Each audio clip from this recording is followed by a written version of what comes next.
Porque você ter a maior empresa de atendimento médico para a população brasileira nos Estados Unidos, mais de 300 colaboradores, 400 pacientes dia, caracteriza como a clínica do brasileiro no mundo. Ele não tem preocupação com a educação dos seus filhos, ele não tem preocupação com segurança, ele não tem preocupação com lazer, ele não tem preocupação com ganho econômico. Sabe, a única preocupação de uma família que sai do Brasil? A saúde.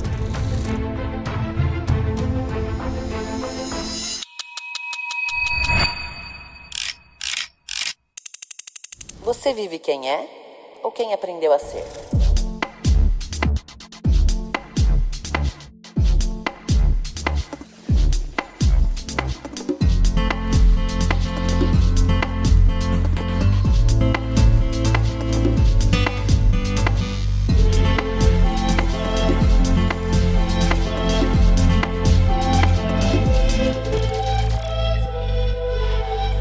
Bem-vindos a todos a mais um Mel Talk.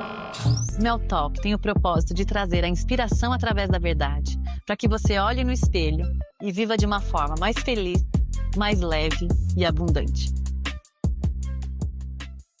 Olá, bem-vindos a todos a mais um Mel Talk. Eu sou Melissa Cruz, a sua host, e hoje é com muita honra que eu recebo aqui para vocês ele, que é fundador e CEO da MedStation, o maior hub de medicina para a comunidade brasileira aqui nos Estados Unidos, oferecendo clínicas modernas, atendimento online e telemedicina. E talvez a pergunta mais importante não seja como tratar quando algo dá errado, mas sim como construir um corpo e uma mente que funcionem bem por décadas.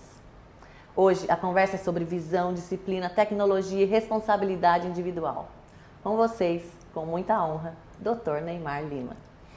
Muito obrigado, Mel. Muita obrigada alegria a você. estar aqui com vocês. Que legal, é uma honra mesmo a gente estar te recebendo aqui. Eu estou super curiosa, porque você ter a maior empresa de atendimento médico para a população brasileira nos Estados Unidos não é algo que conquistou da noite para o dia. Um grande desafio, né? É, com certeza. Mas eu quero voltar um pouquinho lá atrás e saber de onde surgiu essa paixão pela medicina. Olha, eu não me recordo quando eu tenha pensado de fazer outra coisa.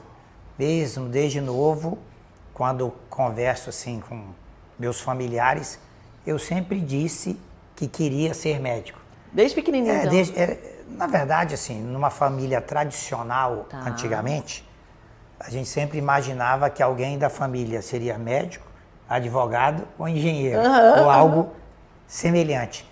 E nós não temos uma família tradicional de médicos, porque é muito comum famílias terem gerações que vão sucedendo. Então, que eu me recordo, na minha família de imediato, um tio fez medicina. Era a única referência que a gente tinha e foi muito difícil para ele terminar o curso dele. Ele pratica medicina até hoje. E depois, 2 primos fizeram medicina. Era a referência que tinha, mais nada. Mas eu não me recordo de pensar em fazer outra coisa desde pequeno. Queria cuidar das pessoas. Sempre. Eu sou nascido na Igreja Batista. A vida devocional numa igreja sempre foi muito presente na minha criação. E é curioso que eu fui criado com 2 avós. Minha mãe era professora, trabalhava muito. E uma avó era católica. E as 2 avós chamavam Antônia. E a outra avó era evangélica. Então, eu ajudava uma avó a fazer as comidas da novena e ajudava a outra avó no dia a dia de uma vida de igreja. Então, esse lado de servidora aí sempre teve presente. A vida de ação social faz parte da minha história e da história da minha família, inclusive. Que bacana. E da onde surgiu a MedStation? Como você deixou de não empreender, né? Você enquanto médico, de atender para vir a empreender? A história da MedStation, ela remonta a 2010. No Brasil havia uma discussão. Você ainda estava no Brasil, não estava tinha no vindo dos Brasil. Estados Unidos. Estava no Brasil.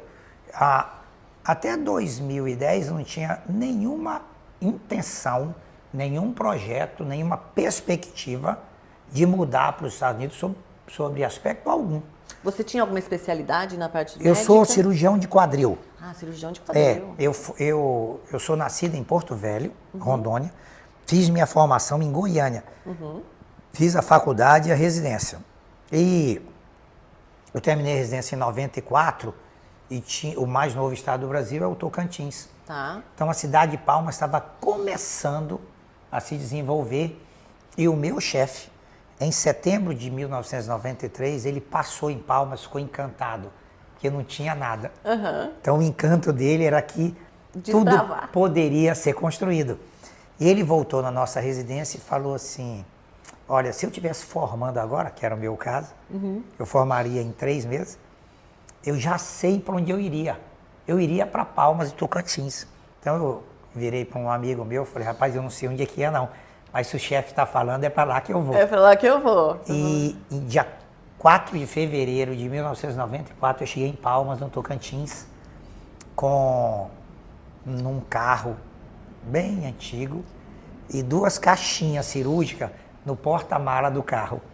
Como não tinha GPS, para a gente chegar em Palmas, a gente teve que ir perguntando de posto em posto, porque eu não sabia onde era. De boca em boca você vai a Roma.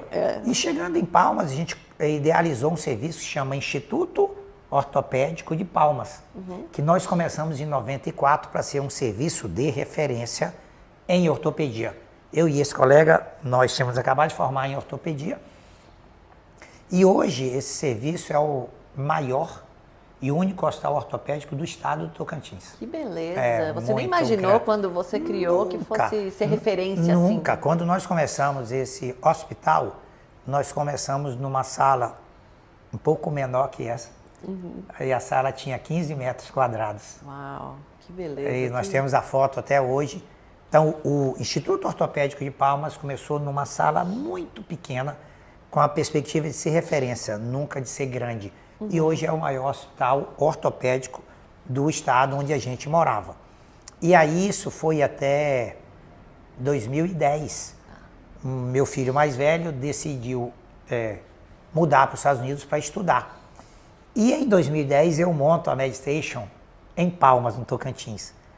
Ela tinha 2.000 metros de área, 37 especialidades e 48 médicos. Uau! Pensa numa tragédia.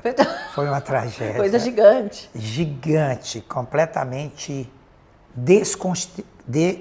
descontextualizada para a realidade, para a necessidade.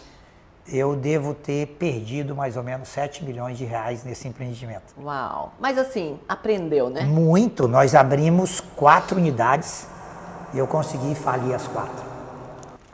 Foi muito aprendizado e muito recurso na curva de aprendizado. É isso, né? E assim, fala com esse sorriso porque trouxe as coisas boas e hoje ele tá dominando o mercado dos Estados Unidos. Bill Gates fala que o sucesso é um péssimo conselheiro. E a gente aprende muito pouco na vitória. Mas todas as grandes lições, elas são construídas nos fracassos e nas derrotas. A derrota e o fracasso, ele é um bom ensinador. É uma curva de aprendizado muito boa. Então, meu filho ficou aqui para estudar em 2010. E em 2012, eu tenho 2 filhos homens, o caçula veio passar um tempo e decidiu ficar com o irmão também. Aí ficou sozinho lá no Brasil? Não, Você e sua esposa? Eu e minha esposa, a gente sempre teve como prioridade a nossa família. E aí, quando o caçula resolveu ficar, minha esposa falou, não faz sentido nossos filhos aqui e a gente lá. A gente começou essa transição. 1 mês nos Estados Unidos, 1 mês no Brasil, 2 meses nos Estados Unidos, 2 meses no Brasil. E eu, de 2012 a 2017, durante 5 anos, eu ficava uma semana nos Estados Unidos, uma semana no Brasil e 3 semanas aqui. Foram 5 anos a minha transição. Uau! Tempo Vai e duríssimo. Tempo porque muito assim, daí duro. você não é de um lugar e nem de outro, Toda né? a referência estava lá. O hospital estava lá. Já era um grupo muito grande. E aqui, a gente, na época, 2012, a gente atendia em Palmas uns 400 pacientes por dia. Serviço grande.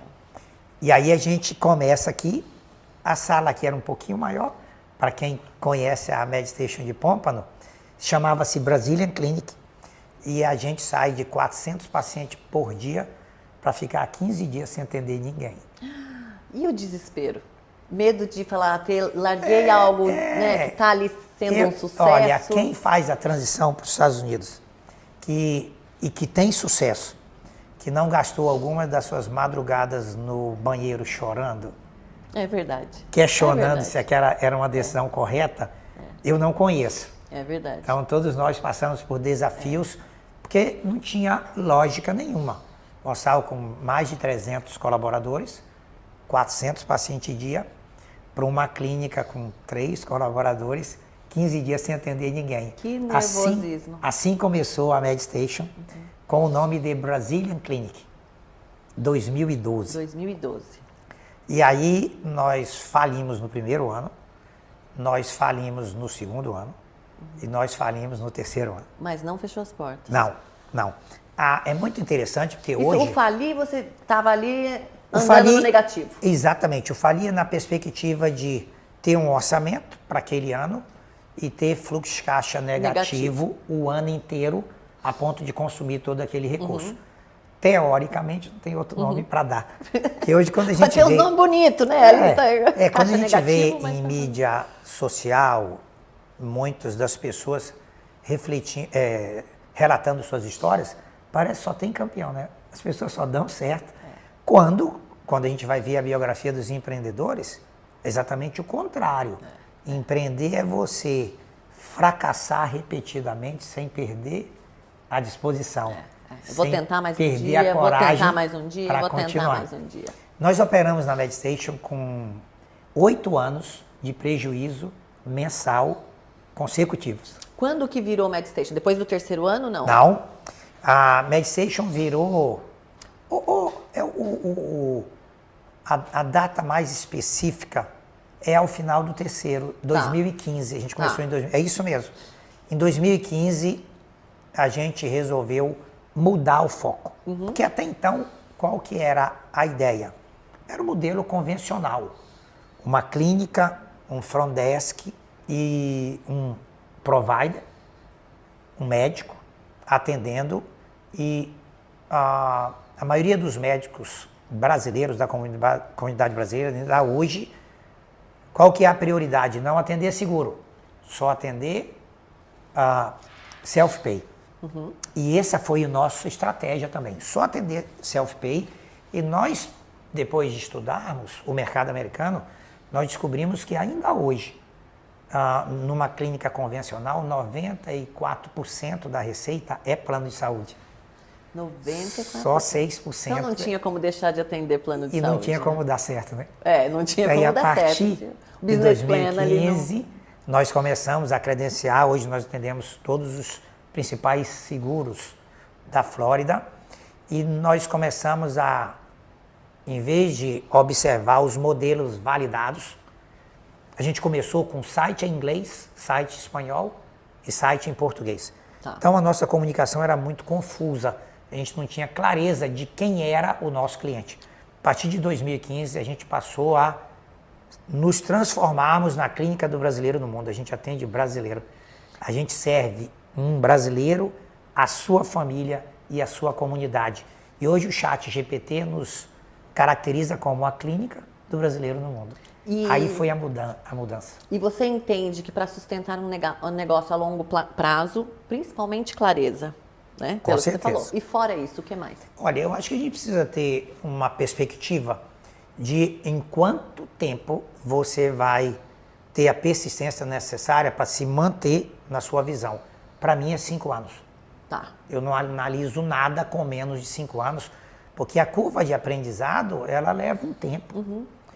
Um tempo de maturação, de volume de recurso e de curva de aprendizado mesmo.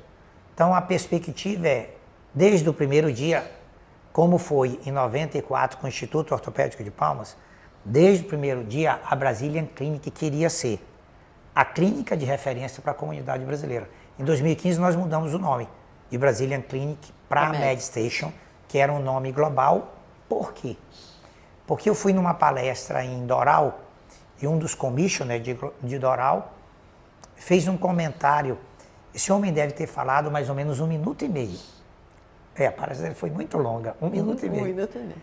E ele falou assim... E você lembra até hoje, olha só como é a qualidade do tempo. Só lembro disso. Ele virou e falou assim, olha, se você está na Flórida, se você empreende aqui, não faz sentido a sua empresa não ser global.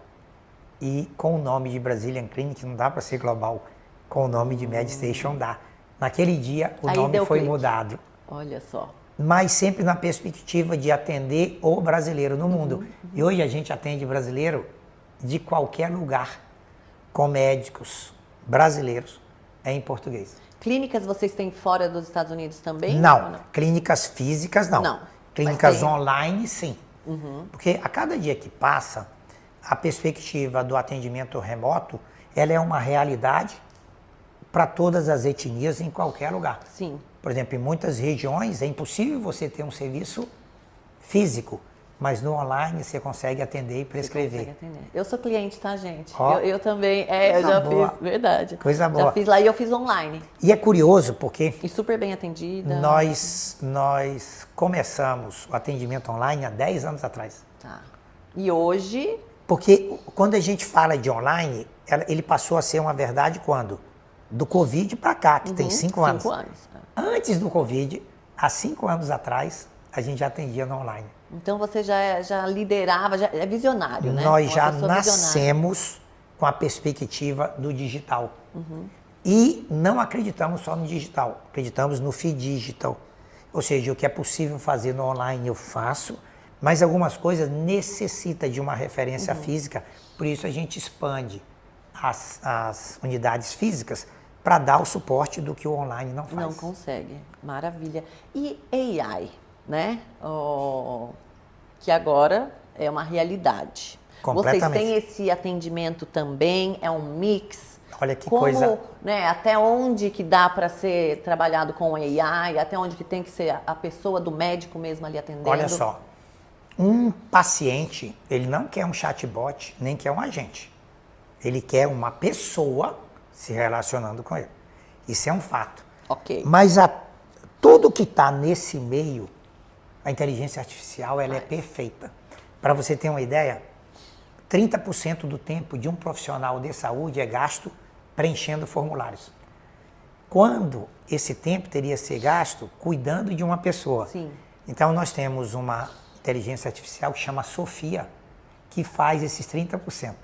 Então, numa consulta com a MedStation, nossos médicos não digitam mais. A inteligência artificial faz isso para ele. Ó, que legal. Maravilha. Como nós atendemos seguro, nós temos uma outra inteligência artificial que chama Evantes, que faz o faturamento médico. Então, quando a gente termina uma consulta hoje, nossa operação ela é tão digital que ao terminar a consulta, até o faturamento já está pronto. Que maravilha, né? E é isso, né? E aí veio realmente para produtividade. Total. É aí que vocês usam. E para alavancar o tempo de qualidade do profissional com esse paciente. Sim. Porque se antes perdia 3 horinhas ali do dia só preenchendo, são mais pacientes que você está atendendo enquanto a AI está fazendo o trabalho dela. Percebe? Você melhora a relação médico-paciente e você melhora a qualidade do atendimento do seu profissional. E todos os processos burocráticos nós estamos gradativamente transformando para a inteligência artificial. E fala um pouquinho da diferença da medicina nos Estados Unidos e no Brasil. Quais são as principais diferenças? Olha, a medicina americana ela é extremamente sofisticada, tecnológica, tudo que houver de melhor no mundo tem nesse país. Qual que é os grandes desafios americanos? O acesso é difícil, a regulação, há preenchimento de muitos formulários e o custo é quase impraticável. Nós temos a medicina mais cara do mundo, um dos acessos mais difíceis e se a gente for comparar com os países desenvolvidos, os índices, os menores índices de performance. Olha que loucura. Olha que loucura mesmo. Nós temos o maior gasto per capita no mundo, sem discussão. Ela é muito cara. e nós não temos os resultados proporcionais a esse gasto. E aqui, né, para quem não sabe, quem está nos vendo ou nos ouvindo, aqui é um mix entre privado e público, né? Completamente. Então você pode ter o plano de saúde, só que na hora você tem que também desembolsar um valor ali para ser atendido. Que você vai assustar. No Brasil, uma boa parte dos serviços médicos são de profissionais médicos. Ok. Nos Estados Unidos, só 12%. 88% são de investidores, de private equity ou de empresas de administração profissional. Qual é o desafio?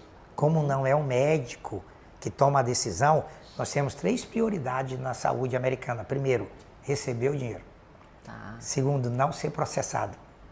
E terceiro, preencher documento para não ser processado.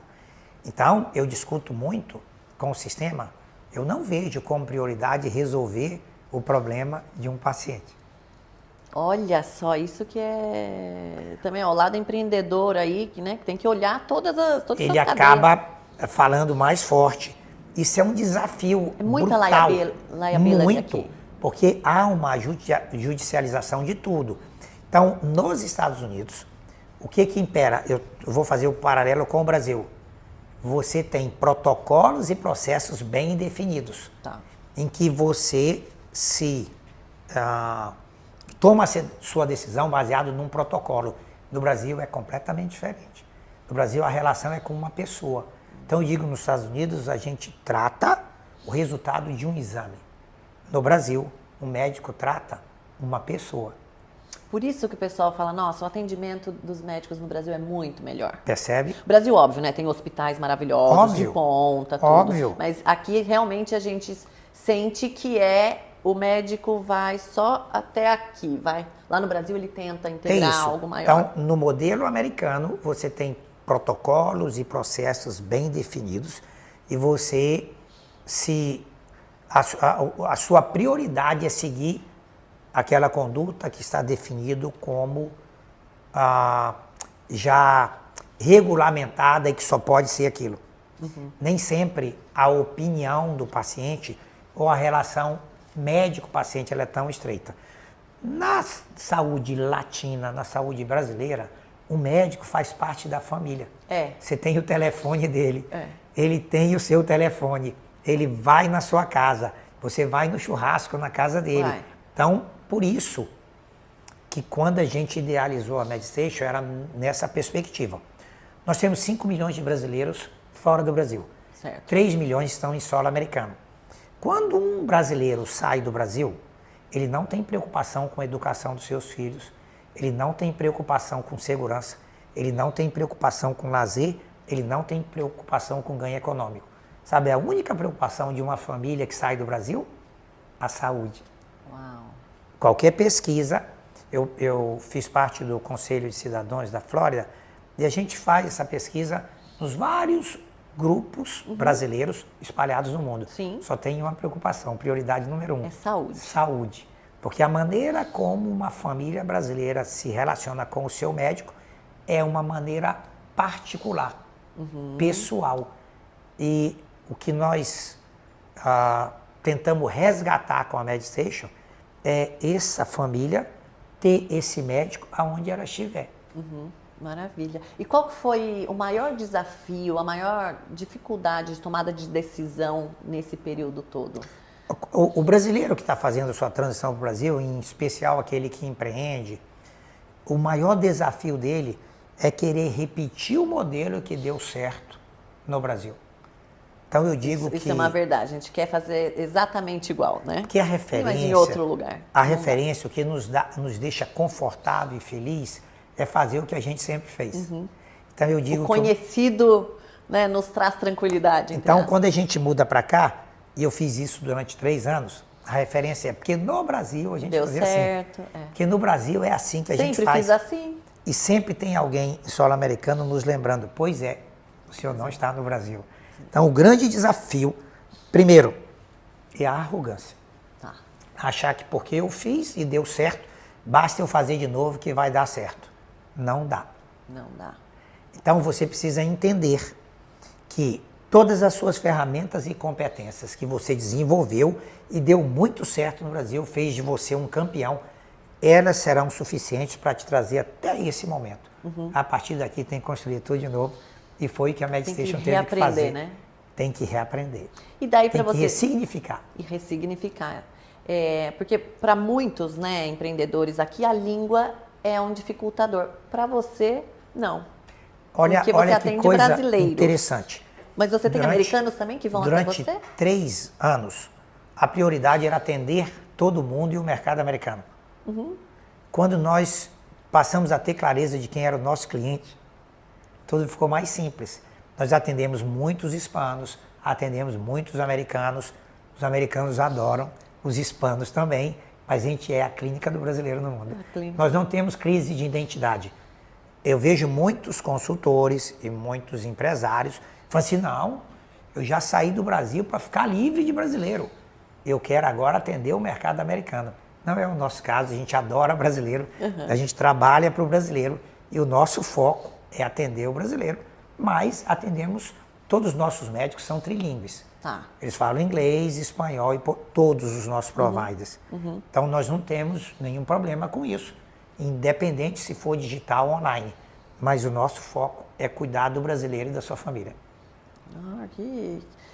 Qual você diria que hoje é a maior dificuldade, então, para quem está vindo empreender? Porém, não realmente é essa de identificar que tem que deixar o que foi no Brasil, tem que chegar em solo americano, começar a dar um start do zero.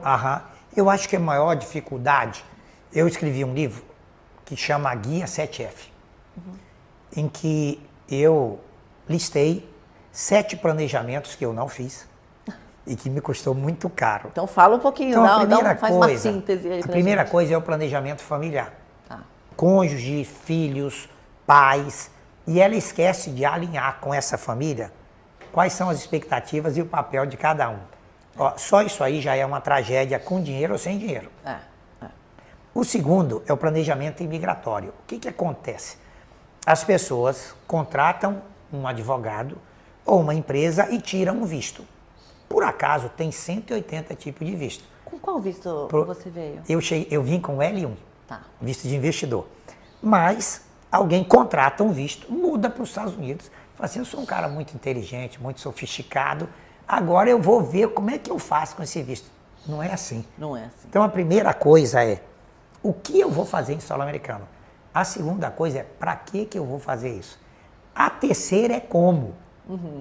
Depois que eu defino o meu objetivo, a razão pela qual eu faria aquilo, aí eu vou dizer como. Então, primeira coisa, planejamento familiar. Segundo, planejamento imigratório. Não é tirar um visto e depois tentar empurrar o objetivo dentro do visto. Não costuma funcionar. O terceiro é planejamento financeiro. As pessoas não têm ideia quanto custa só a mudança. Depois elas não têm ideia quanto custa para comprar ou alugar uma casa. Um exemplo claro, um colega vendeu todo o seu patrimônio no Brasil, que foi triste com o resultado da última eleição, juntou $900 mil, tirou um green card e falou assim, poxa, vou arrebentar. Mudou para uma cidade, me ligou, doutor, é o seguinte, eu tenho $900 mil, em 6 meses, eu não falo inglês direito, mas eu tenho green card já, em 6 meses eu tenho comprar uma casa, montar um serviço e ter uma receita de $10 mil. Falei assim, 6 meses, não pode? 6 meses. Aí falou assim, eu começo por onde? Eu falei, pode começar chorando, que é a única coisa que dá para fazer. Esse dinheiro não é suficiente. A perspectiva que ele tinha a respeito de si mesmo era muito sofisticada. Gente, a gente sabe que, né, $900 mil é bastante dinheiro, mas é que realmente para você vir e depender disso de uma hora para outra. E para fazer tudo que ele queria não dava. Porque uma casa Em onde tempo ele estava, recorde, né? uma casa onde ele estava custa entre $400 e $500 mil. Aí já foi mais Aí da tem mais metade. os carros, ele tinha Sim. filhos. Então, planejamento familiar, planejamento imigratório, planejamento financeiro, planejamento fiscal e contábil. Olha, o fiscal e contábil muda o tempo inteiro. Definido essas 4 coisas, aí falta proteção intelectual. Quantas vezes você vem e monta um serviço nos Estados Unidos, 3, 4 anos, depois de tudo implantado, descobre que você não registrou a marca, o domínio não é seu, você perde tudo. A sexta coisa seria montagem da empresa. Qual empresa? Onde? E por último, execução de um business plan. Então, planejamento familiar, imigratório, financeiro, fiscal e contábil, proteção intelectual, montagem da empresa, execução do business plan. Sem essas 7 é difícil e não tem como ser excludente. Que às vezes quando eu converso com um empreendedor sobre isso, não, eu já combinei com a minha esposa, tá tudo certo. Isso não é planejamento. Isso é palpite. É complicado. Então você precisa escrever e ter clareza como que você vai executar cada um desses planejamentos. Que a gente vem para cá, a gente deixa a família, a gente deixa os amigos, Não é o isso. emprego muitas vezes, a isso. renda. E acha que vai ser fácil. Nem sempre é, né? A maioria das Na vezes... verdade, Mel, se já foi para alguém, eu não conheci. É verdade. Eu não conheço para quem a transição foi fácil. Você tem que abrir mão de toda uma história para construir uma história, muitas vezes, melhor ainda. Não, e aqui realmente eu entendo que é o país das oportunidades. Completamente. Então aí você dá um downgrade um pouquinho no começo para depois, Que nem banco imobiliário, voltam umas 8 casas para trás. Volta umas 8 casas para trás para depois seguir adiante. Exatamente. E ganhar o jogo. É isso aí. E ganhar o isso jogo. aí. E seus filhos também, eles atuam hoje na MedStation, não? Ó, meus filhos, um fez finanças, é um empresário muito relevante hoje na Flórida, e outro fez anestesia. O que fez anestesia hoje é o meu principal advisor, e ele tem uma presença e uma tomada de decisão na nossa operação muito relevante. Bacana. Tem contribuído muito com o conhecimento de mercado americano que eu não tenho. Então ele tem nos ajudado muito nesse... Nosso projeto é uma unidade para cada 10 mil brasileiros em solo americano. Como nós temos 300 mil, 3 milhões, tecnicamente o nosso objetivo é ter 300 unidades para servir a comunidade brasileira em solo americano. E a gente sempre se espelha em alguém. Quem é seu gigante? Eu tenho vários. Eu adoro biografia. Tá. O que mais me impressiona se chama John Rockefeller. Rockefeller tem algumas frases que, a mim, são muito valiosas. Rockefeller diz que, ao longo da sua vida, ele morreu com mais de 90 anos, se você quisesse encontrá-lo, ele estaria sempre em 3 lugares, nunca num quarto. Ele estaria em casa, ele estaria no trabalho, ou estaria na igreja. É o meu caso. Olha só. Então não precisa pensar em me procurar em outro lugar, que eu estou num desses 3 lugares. Rockefeller dizia que tudo que ele tinha, ele devia a Deus, a ninguém mais. Mas ele jamais seria quem ele era sem a esposa dele, que é o meu caso. Ah, que bonito. E Rockefeller falava... Principalmente, acho que quando a gente muda, né, de um país para o outro, ter alguém que te apoia, ter alguém que fica do teu lado ali para quando as coisas não estão dando certo, para quando a empresa está ali, né, no negativo, no caso, e alguém que segura a onda em casa é importante. No caso da minha esposa, ela teve essa oportunidade várias vezes. de falir, uma hora tá rindo à toa. Muitas vezes nada deu certo. E Rockefeller falava uma que, para mim, é mais interessante ainda. Ele falava assim, eu sou muito grato à minha mãe, que me ensinou a dizimar do meu primeiro dólar, o que me permitiu não ter dificuldade alguma de dizimar quando eu ganhei meu primeiro $1 milhão. Rockefeller construiu entre escolas, igrejas e hospitais 138 instituições. Que maravilha, não sabia pessoalmente, desse plano. Sem depender de governo ou de quem quer que seja. Muitos hospitais, igrejas e faculdades em solo americano foram construídos por um homem. Não imaginava que fosse tudo isso. Quero ler a biografia dele. Durante um tempo, Rockefeller deteve sob o seu controle toda a extração, o refino e a produção de petróleo na casa de 90% do mercado. Foi um gigante. Então é a pessoa que mais empreendeu de uma forma simples, sem precisar de network, sem precisar de sentar em mesa alguma, na casa, na igreja e no trabalho dele.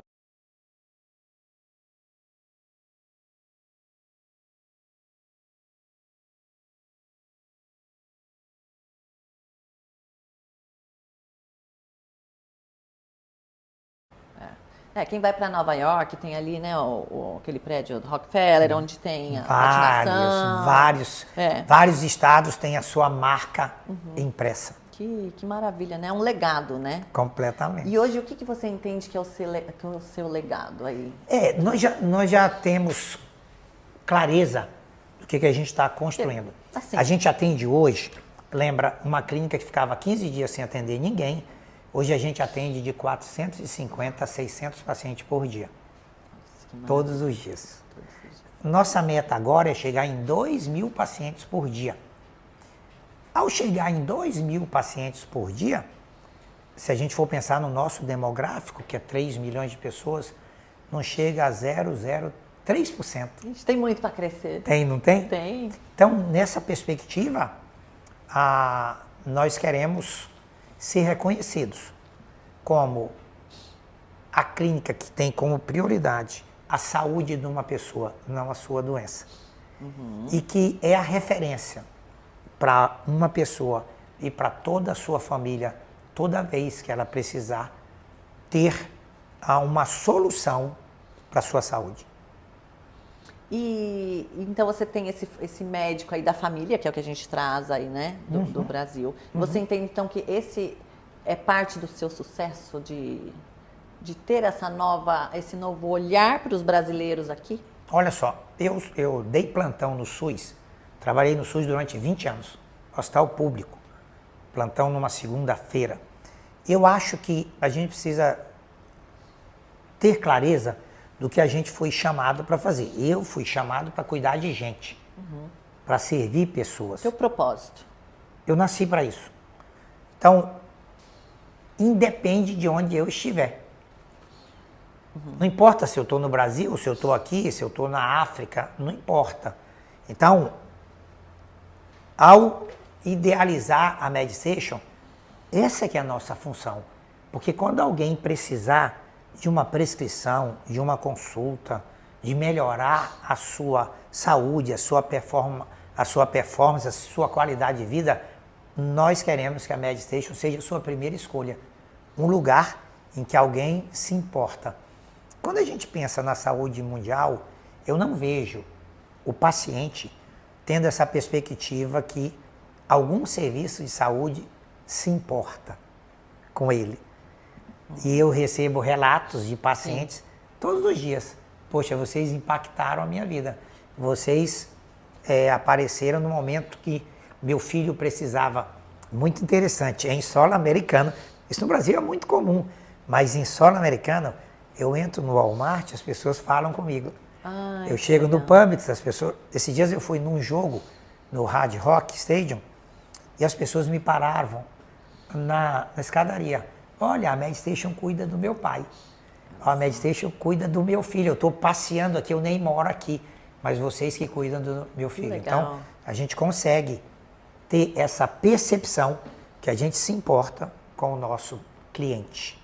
A gente se importa com uma pessoa. Um detalhezinho. Nos Estados Unidos, as pessoas são chamadas pelo nome da sua família, pelo seu last name. Mas o brasileiro não está acostumado com isso. Ele é chamado pelo seu primeiro nome. Então, todos os nossos pacientes, inclusive a nossa IA, é treinada para isso. Ela trata você pelo seu primeiro nome. Você falou de IA, né? E hoje as coisas mudam a todo momento. Tudo que a gente pensa aí para o futuro está mudando. O que você imagina aí para o futuro da MedStation com essa mudança diária? Toda a tecnologia, ela nos favorece muito, porque a gente sempre viu a tecnologia como uma perspectiva de melhora dos nossos processos e uma maneira de escalar o que a gente já faz.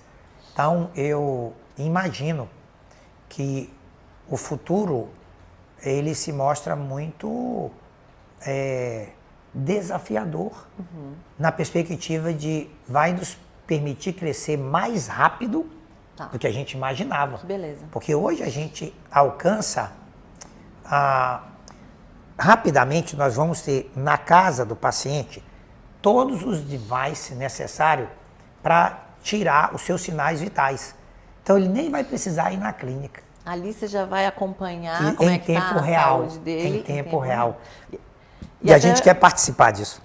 Isso, tá. Eu ia te perguntar, né? Onde que vocês, né, estariam se encaixando nisso se a pessoa já tem todos os gadgets de estar medindo pressão e tal? A IA, ela tem informação, ela tem diagnóstico, mas tem algo que ela nunca vai ter, a empatia.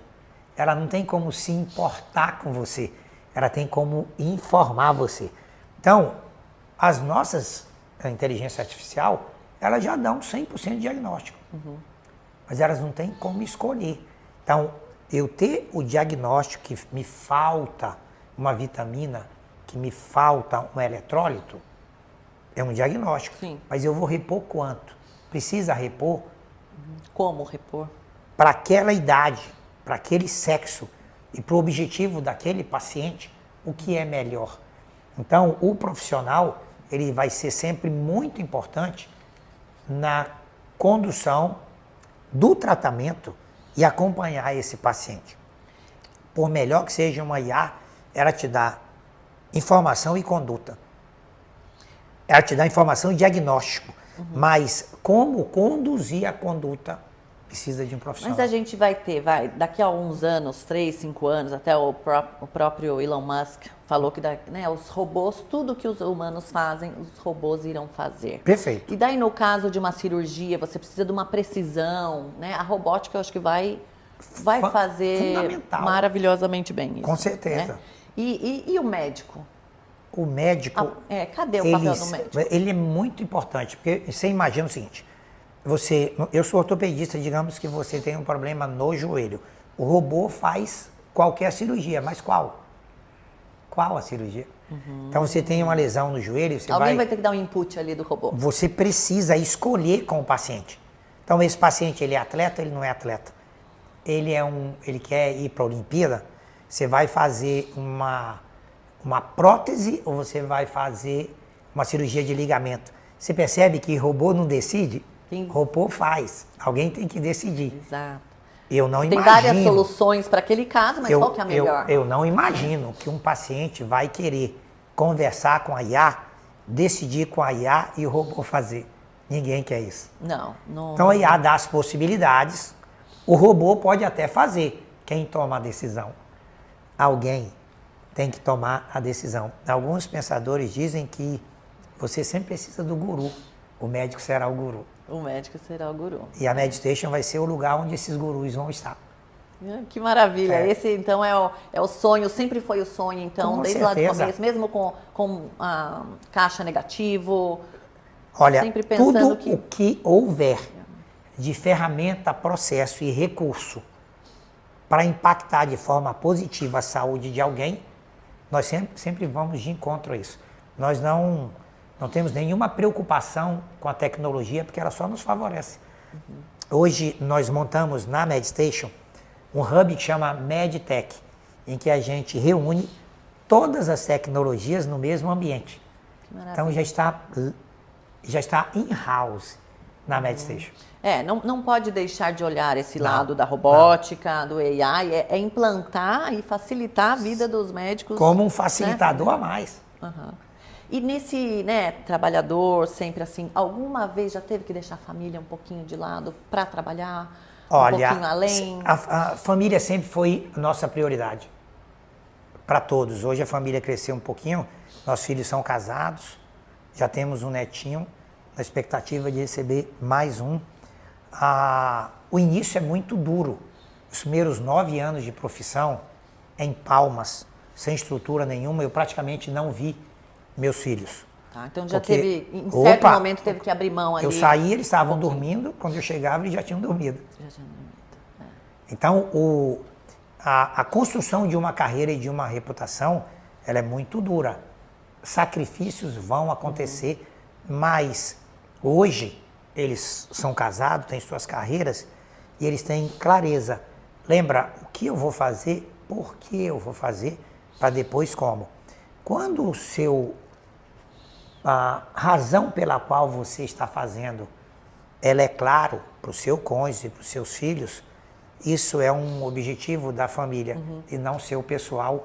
E nós sempre temos projetos para nossa descendência, nunca para cada um de nós individualmente. Isso é maravilhoso, que tem que olhar para o mesmo, para a mesma meta, para a mesma direção. Apesar dos objetivos individuais. A gente porque às vezes é diferente, ok, né? São completamente diferentes. Hoje eu vou me doar um pouquinho mais, porque lá na frente... A gente está sempre discutindo onde que os nossos objetivos individuais se encontram com os objetivos coletivos da nossa família. Que maravilha isso. E eu tenho um momento aqui do Mel Talk em que eu peço daí para o nosso convidado falar com ele próprio no espelho. Que legal. Eu vou pedir então para você, tá bom? Não há mal que dure sempre, mas também não há vitória que não vai acabar. Os momentos de dificuldade é tempo de aprendizado, os momentos de vitória é tempo de alegria. Cada dia fazer o seu melhor, sem desanimar e nunca desistir. Então, trazendo aqui um comparativo não, até um dado que eu peguei agora recente. Conselho Nacional de Desenvolvimento Científico e Tecnológico, CNPq, Brasil, vinculado ao Ministério da Ciência, Tecnologia e Inovação, MCTI, criado em 1951, é o principal fomento à pesquisa científica, tecnológica e de inovação do Brasil. Hoje, enquanto o nosso governo lá subsidia 5,9 bilhões para fundos partidários e fundo eleitoral, para esse Instituto de Pesquisa, Tecnologia, é apenas 1,9 bilhão. Incrível, né? Incrível. Como é que você quer que um país tenha patentes, um país que gere riqueza para si mesmo, não invista nas próprias pessoas, não invista na riqueza que tem mesmo e jogue fora aí em fundos partidários? É tão impressionante isso, porque se a gente for comparar há 30 anos atrás, o Brasil, a China e a Coreia e China tinham basicamente a metade da nossa renda per capita. Olha só. 30 anos depois, nós perdemos o bonde da história, exatamente por tomadas de decisão semelhantes a essa. O PIB da saúde nos Estados Unidos é 3 vezes o PIB do Brasil. Não tem como não crescer. O PIB da Flórida já está chegando no PIB brasileiro. O PIB do meu estado, é menor que o orçamento do hospital em que meu filho trabalha. Uau. Então os números são... Por quê? O que fez esse país crescer? A inovação, o trabalho, o livre mercado e a pesquisa e inovação. É isso, precisa, Precisa. Sem pesquisa e inovação não tem crescimento. A gente vai continuar no agro, que é uma referência mundial, mas que o valor do commodity, comparado com o valor do conhecimento, da tecnologia, a desproporção é muito grande.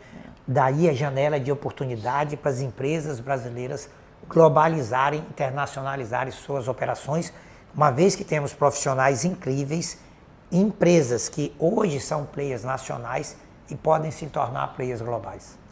E o que muda na mentalidade de um empreendedor brasileiro e um empreendedor aqui nos Estados Unidos? Completamente diferente. O empreendedor brasileiro, ele ouve todos os dias, olha, não precisa sair do Brasil, o Brasil é muito grande, o Brasil é um continente, fica só no Brasil. Gente, é o tempo inteiro ouvindo isso. E não vamos deixar ninguém entrar. Então, nós temos uma mentalidade empreendedora no Brasil que qualquer coisa que eu for fazer, eu preciso de um ente que me autorize. O município, o estado, um órgão regulador ou o governo federal. Alguém tem que me autorizar. Mentalidade do americano. Ele não delega a tomada de decisão dele a quem quer que seja. Como está no hino americano, é a terra dos homens bravos e livres. Bravos e livres. Então, nenhum americano imagina que ele vai tomar uma decisão porque alguém autorizou ele. Tem que cumprir a lei, tem que ver o que a lei permite, não é essa discussão, mas eu tomo a decisão. Eu não preciso que ninguém me autorize. Eu vejo que é legal e eu decido se faço ou não. Um garoto americano, ele nasce e ele cresce com 3 certezas. Quais são essas certezas? Ele mora no melhor lugar do mundo. Aqui são feitas as melhores coisas do mundo. E aqui tem as pessoas capazes de fazer as melhores coisas. Ou seja, bate no peito, eu vou fazer. Opa, bater aqui no. O que a gente microfone. fala no Brasil? É um país de coitadismo, né? Nós estamos no melhor lugar do mundo, mas o povo... Isso é um equívoco. O brasileiro é um cara trabalhador, inteligente, criativo, alegre. Todo mundo quer trabalhar com o brasileiro. Nós temos gente de uma qualificação incrível. Sim. O brasileiro, ele consegue se adaptar em qualquer lugar. Não tem um país do mundo que não tenha um brasileiro. Hoje você vê grandes empresas internacionais aí com CEOs brasileiros, até pelo jogo de cintura, pela criatividade. Mas o que a nossa cultura ensina para os nossos filhos? Todo brasileiro é preguiçoso, mentiroso e ladrão. Quer dar um jeitinho, né? Isso não é verdade. Isso é a característica de poucas pessoas. A maior parte do brasileiro é trabalhadora, ela é resiliente, ela é alegre e ela é muito determinada no que faz. Então, quando nós tivermos no Brasil a clareza que um garoto americano tem quando nasce aqui, ninguém segura o nosso país. Qual é um conselho que você daria para empresários brasileiros que desejam internacionalizar? Planejamento familiar, Aquele que imigratório, E vai no... fiscal contábil, Sempre vai precisar. sempre montagem da empresa, execução de business plan, não tem outro. Deus sempre no comando? Deus é a razão, o início e o fim. Não tem como a nossa existência sem a figura de Deus.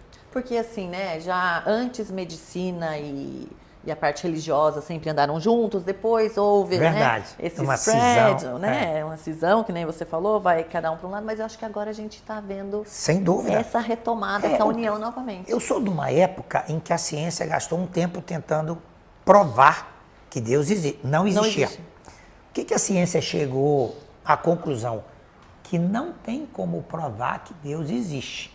Então Deus é improvável. Olha que legal. Tudo que é improvável não é possível. Não é impossível.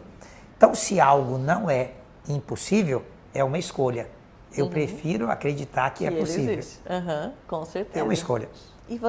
Né, a gente falou de patente, até de que o Brasil não investe nisso. A gente teve agora a descoberta da doutora Tatiana. Você viu que coisa linda? Maravilhosa. E né? imagina quanta... Qual que é a proteína? Laminina. Alguma coisa assim. Mas imagina quantas doutoras como essa estão espalhadas pelo mundo porque não tiveram oportunidade no seu país de origem.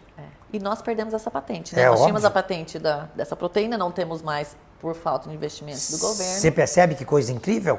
Quantos desses profissionais estão na diáspora brasileira porque não tiveram incentivo no seu país de origem? Eu acho maravilhoso. Tem mais alguma mensagem que você queira deixar para quem está nos vendo, nos ouvindo? Olha, tem uma pesquisa recente que mostra que 50% dos brasileiros planejam sair do país. Tudo isso? Uau. Saiu no Valor Invest recentemente. E eu espero que isso sirva de alerta para os nossos líderes, em todas as esferas. Qual é a lógica de um país tão rico, de um povo tão determinado, está tão desalentado com o seu país? Mas, uma vez que você assim decidiu, o brasileiro, ele é capaz de empreender em qualquer lugar. A janela de oportunidade para solo americano, ela nunca foi tão real. E se você pensa em crescer, globalizar a sua carreira, a educação dos seus filhos ou o seu negócio, é uma escolha hoje quase que necessária. Quem não globalizar não vai resistir quando as empresas globais chegarem no seu mercado. Então, a mensagem que eu digo para esse brasileiro: globalize a educação dos seus filhos, a sua carreira ou o seu negócio. Não pensar ali pequeno, ficar olhando para o próprio umbigo. O mercado hoje é o mundo e é possível, mesmo no Brasil, ter uma empresa global, como várias a gente está vendo agora. E aqui os Estados Unidos é o país da meritocracia, né? A gente Total. estava falando um pouquinho das diferenças. Resolver problema. Eu acho que isso tem uma beleza, porque assim, você vai receber, você vai ganhar se você fizer. É isso. Se não fizer, não vai. Entrega que tem Exato. remuneração. Exato. Que maravilha. Então, eu acho que a gente fica por aqui. Eu agradeço de coração, assim, aprendi muito. Coisa boa. Com certeza vou querer que você venha aqui em outros momentos para a gente bater esse papo, para a gente aprender um pouquinho mais. Vai ser uma alegria e fica aqui a mensagem da MedStation. Nós somos a clínica do brasileiro no mundo, não temos crise de identidade e a gente existe para servir o brasileiro e a sua família. Só baixar o WhatsApp. Pode baixar o aplicativo, medstation.com é o site, e qualquer pesquisa que você fizer no Google, no ChatGPT, já nos encontra.